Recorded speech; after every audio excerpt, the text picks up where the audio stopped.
Yes ladies and gentlemen, kama kawaida bana, sisi watu wa kazi tunapatikana Chanika Mwisho, jiji la Dar es Salaam. Tunakuletea bana, hii ni nyumba inazo bei poa tu milioni 45 bana. Nyumba hii unawekewa umeme, unawekewa tiles, na kama unavyoona vioo tayari ni kwenye barabara nzuri ya mtaa. Kama unavyoona ndugu mdau wangu, kama nilivyokuambia, unawekewa umeme, kama unavyoona vioo tayari, na tiles pia unawekewa.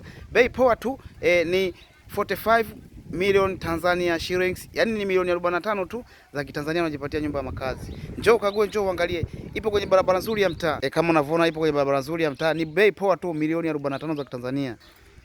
Kama nilivyokuambia awali ndugu mdau wangu, yani nyumba ina vioo, unawekewa tiles pia na umeme tu.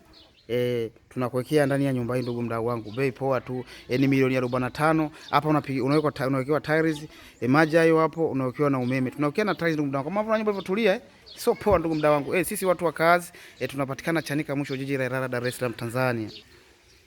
Kama unavyoona ndugu mdau, kama nilivyokuambia, unawekewa tiles, maji haya hapa, na unawekewa na umeme. Bei poa tu ni milioni 45 za Tanzania, unajipatia nyumba ya makazi. Karibuni sana na Mungu awabariki. Eneo ni kubwa, unapaki gari zako 7 6 ndani ya fence ndugu mdau wangu. Njoo uishi sehemu nzuri, sehemu salama, sehemu kumetulia.